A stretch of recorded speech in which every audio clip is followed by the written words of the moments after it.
Hello everyone, welcome back to Bookish Rum. Welcome if you are new here. So I decided to do this video because I saw the advertisement on Goodreads and I was like, you know what? We're gonna react to this because I just need to see what they have on this list. I know that we have our ups and our downs with Goodreads, but I thought it would be interesting to see what books they were recommending for Black History Month. I'm not gonna get my high horse. I'm not gonna rant today. This is gonna be purely a reaction video because I'm not gonna act a fool. I promised myself I was not gonna act a fool today, and so I'm not gonna act a fool. So what we're gonna do is, I have not seen this list. I'm going to make sure I'm in my Goodreads account because being logged in, I should be able to see what I've read and what I haven't read. I think most Goodreads lists that I've seen, like, it will show you what books like you've read, currently reading, whatever the case may be. So I haven't seen this list, so I know absolutely nothing about it. This is, like I said, the 100 new works of fiction by Black authors. They are simply, it's just an introduction. So as you all know, February is Black History Month. I'm doing this, let me tell you something, and I'm only gonna say this once. You should be reading Black books all year long. Please do not take February or any month, especially here in the US, because we have so many months where we honor or celebrate different groups and their experiences. Do not only take that time to celebrate those groups. They should be celebrated 365 days a year. You should be reading books by these groups all year long and not just using 1 month as your opportunity to read these books, because we should be past it. It's 2024, but you know, we're still out here making Black History Month TBRs and we don't pick up a Black book by an author for the rest of the year. What's new? All right. So they said that they've gathered together a collection of fiction from Black authors going back a decade. These include books that reshaped their respective fields, collected accolades from readers, and are just plain beloved by Goodreads members. So they did talk about caveats, which I am happy about. So there's 100 books, but they are saying that it is a small sampling of the scope of Black fiction in the past 10 years. So they do allow people to make their own suggestions and recommendations in the comment section. I promise you already, this is not going to probably include middle grade nor picture books. I just feel like it's just not going to at all.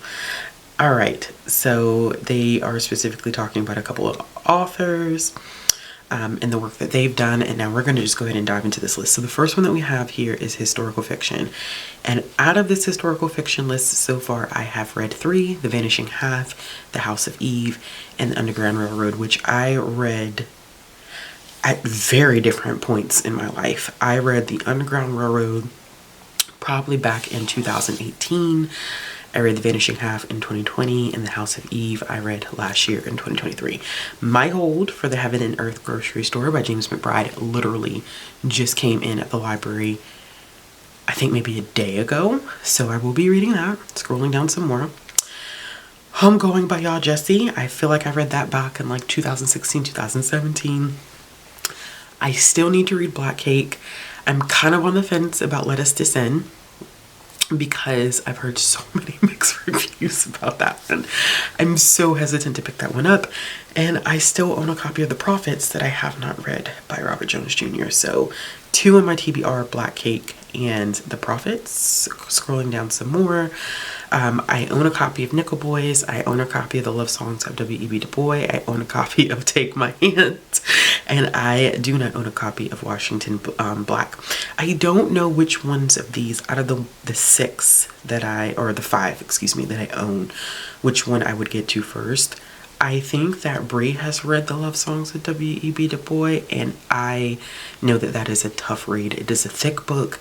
I don't know how I'm going to feel about that one, but I am familiar with most of these titles and own a great number of them. All right, stepping into contemporary fiction, of course, Sing Unburied Sing, another Jesmyn Ward title. See, the only thing I think that I always like push back against lists like this is that they often duplicate authors when there's so many other authors to choose from. But I do own a copy of Sing Unburied Sing as well as a copy of An American Marriage, and I have not read either one of those. I've heard wonderful things of Girl, Woman, Other, which I believe was a Booker Prize winner, if I'm not mistaken. Okay, so I read Black Buck. I think in 2022, I read Black Buck. That is a very interesting, satirical book. It took me so long to figure out how to even talk about that book, how to describe that book. Just, I don't know. Such a Fun Age by Kylie Reid. I don't really have interest in reading that anymore. I do own a copy. It was gifted to me, so I'm going to keep that copy because it was a gift to me. But I do have an audio copy of Kylie Reid's new book, which has been receiving mixed reviews. Such a Fun Age has a very set of mixed reviews depending upon what demographic you're speaking to, so there's that.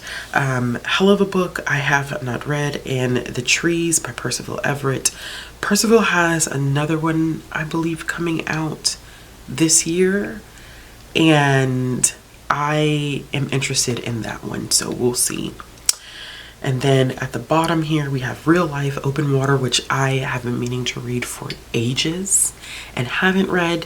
And then we have Behold the Dreamers and Red at the Bone. So Behold the Dreamers is one of my favorites, like, that I talk about so frequently. I feel like I talk about Behold the Dreamers. Well, I haven't talked about it frequently recently, but I talk about Behold the Dreamers a lot. And it is an immigration story. It is a look at the American dream and what it looks like to immigrants, specifically Black immigrants, and how that perception of that dream is severely altered once they get to the United States. This also addresses like the huge financial crisis that happened in the 2000s. Very, very interesting book, one that I would be interested in revisiting. And then of course we have Red at the Bone by Jacqueline Woodson, which I'm obsessed with her.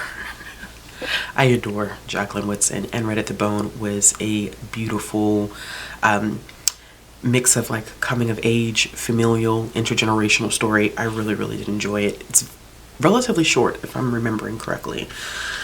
See, in romance, we have Beverly Jenkins, who have read Beverly Jenkins before, just not that book. Alyssa Cole, who I've read before, just not that book.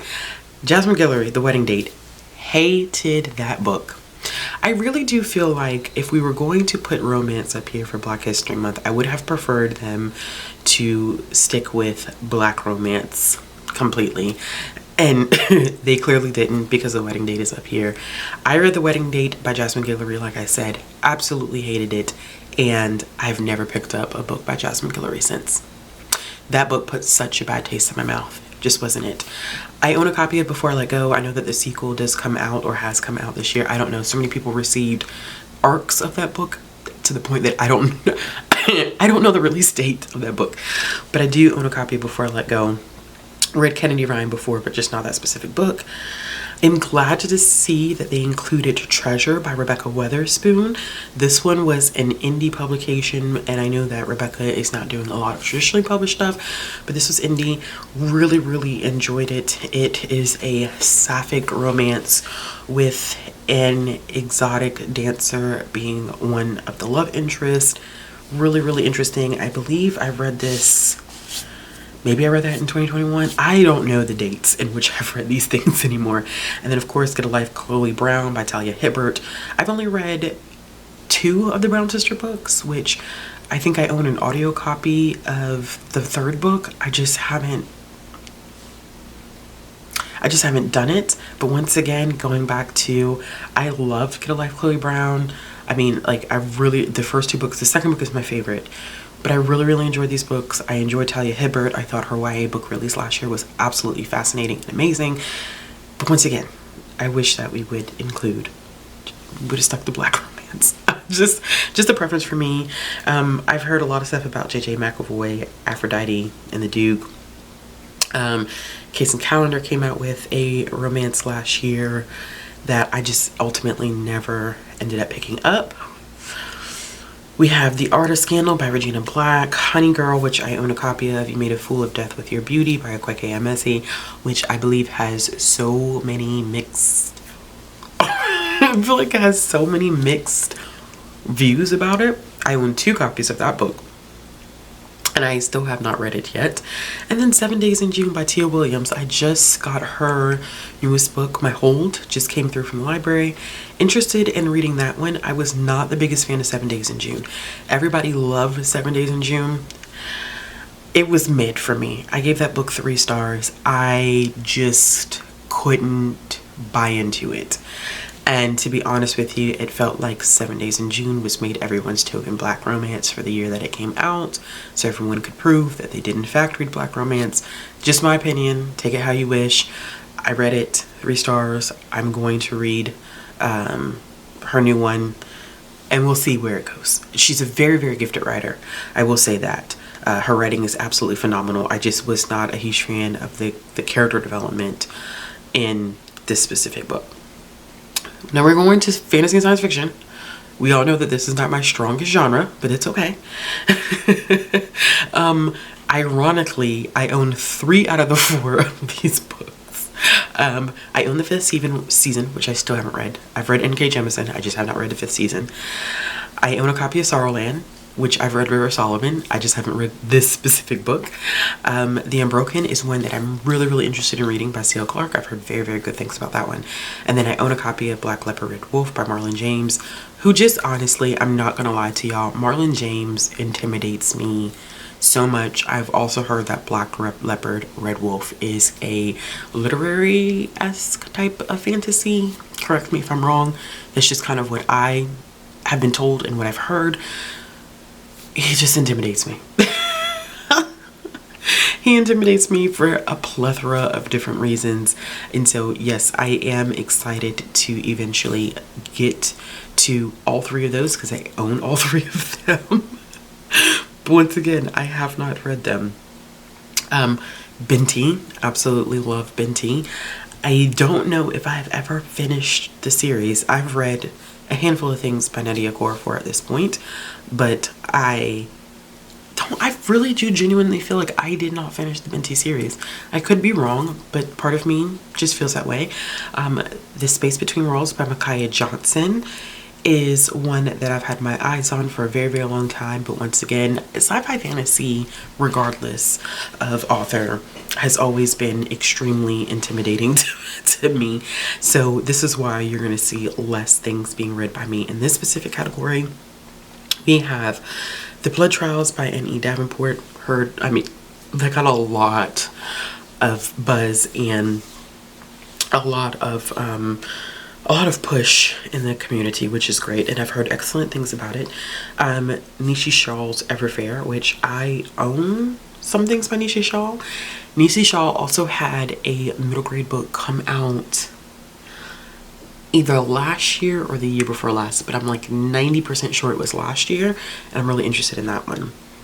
Scrolling down, we have Rosewater, The Sorcerer of the Wild Deeps, Chain Gang All-Stars. I have an audiobook of that one, which I'm very interested in reading.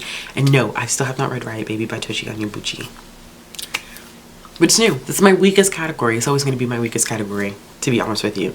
Alright, stepping into mystery. This also might be a pretty weak category as well. Razorblade Tears. I own a copy of that one, S.A. Cosby. I am really interested in diving more into S.A. Cosby. The Violent Conspiracy. I'm nervous to read this one because I have friends who have very split opinions, and I trust them both with their reviews, and they have very, very split opinions of this one. And so I'm very curious to know like how I'm going to feel going into it myself. Once again, we're kind of seeing a little bit of a repeat here. We already saw Colson Whitehead in one section. So it's interesting to see him again in another section. This is the Harlem Shuffle. Then we have My Sister, the Serial Killer. So out of these 4, I would say probably 2 of them are ones that I'm really, really interested in reading. Then we have These Toxic Things. When No One Is Watching, which is one that I did enjoy. And I know that this one was heavily marketed as a thriller, but the pacing made it read like a horror. It was a good book regardless. I had a couple of nitpicky things with it, which is why I think when I reviewed this one, I think I only gave it 4 stars. But the pacing wise, it felt more like a horror than a thriller. But that's just me. That's just how I read the book. We have Walter Mosley, who I had the honor of meeting last year. I haven't read this specific book, Down the River Onto the Sea. And then Time's Undoing, which is one that I am not familiar with at all. Bluebird by Attica Locke. One that I'm interested in reading, All Her Little Secrets. One that I'm interested in reading, Decent People. And then we have Hyde, young adult, which is probably going to be one of my stronger areas as well. The Hate You Give. To be honest with you, The Hate You Give is one of those books where I think that you recognize its impact that it had when it released in 2017 and the legacy that it's kind of created. But I've also heard, which I haven't done this myself, so I can't speak for sure, but I can say that The Hate You Give is a book that is now being, I guess, aligned with this idea that it doesn't necessarily hold up. I said all those words just to tell y'all that that book probably don't hold up. That's wild. I couldn't get it out. But yeah, I haven't reread it, so I don't know that for a fact, but I know that I've seen some people who have reread it and they have said that it does not hold up and does not have the same impact that it had when it was originally published. I do have intentions to read Rust in the Root.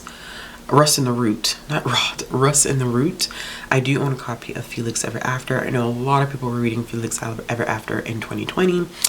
And the last one on this row, Children of Blood and Bone by Tomi Adeyemi. The third book to that one does release this year. I will not be reading it at all. I did a reading vlog a long time ago where I was super amped and excited for Children of Virtue and Vengeance, which is the second book in the series. I made sure I went and bought it on release day. I was super amped. I love Children of Blood and Bone. And Children of Virtue and Vengeance was a complete... I don't know how to describe what Children of Virtue and Vengeance was, but it was not a pleasant reading experience for me, and I am not going to do myself a disservice by attempting to read the third book when the second one was so incredibly horrible.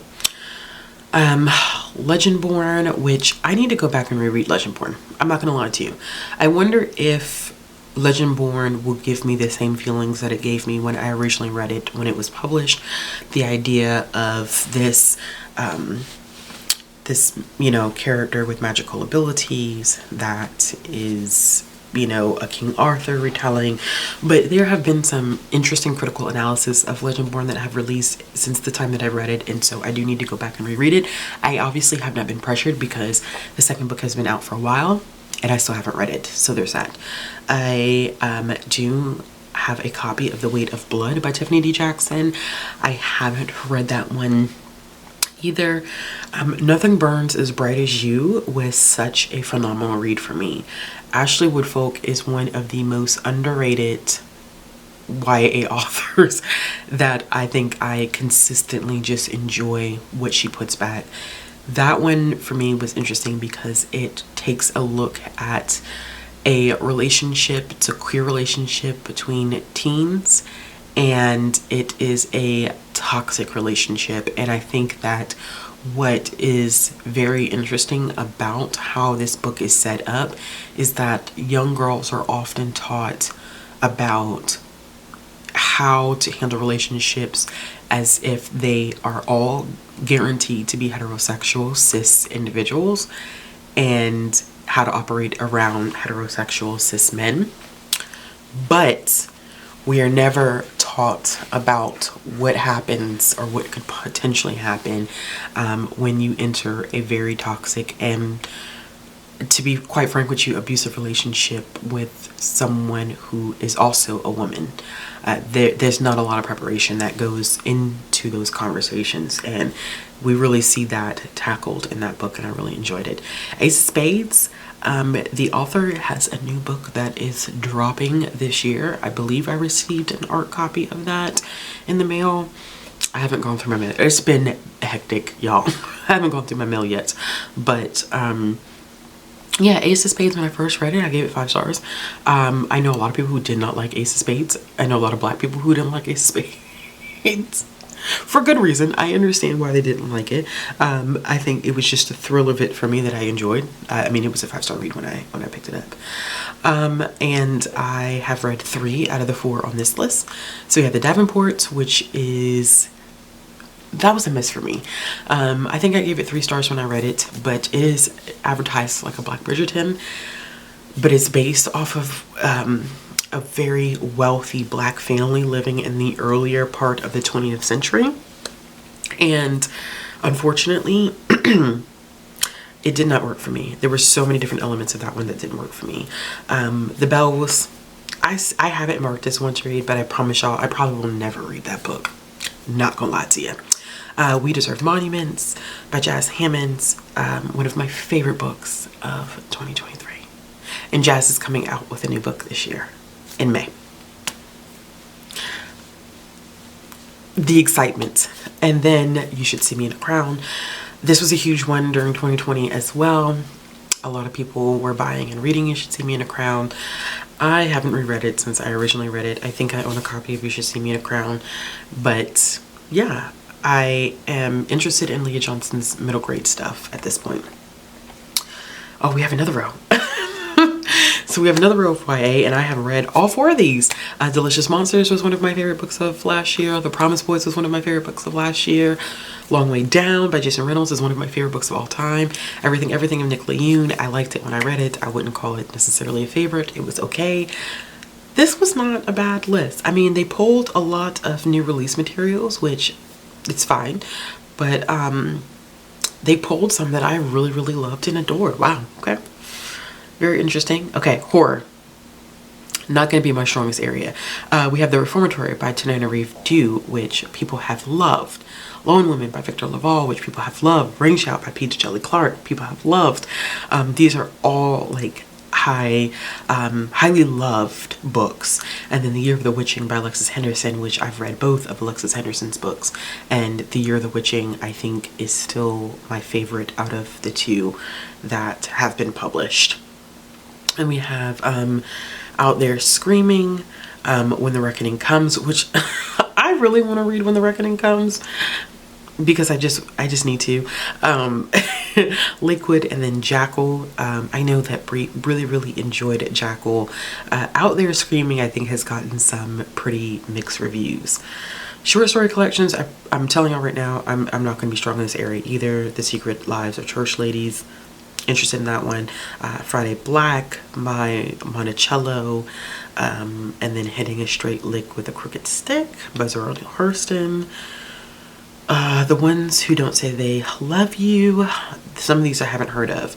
Milk, Blood, Heat. Those 2 are 2 I haven't heard of. The Office of Historical Corrections is one that I do own, and How Long to Black Future Month is another one that I own by N.K. Jemisin. I own a lot of N.K. Jemisin books, by the way.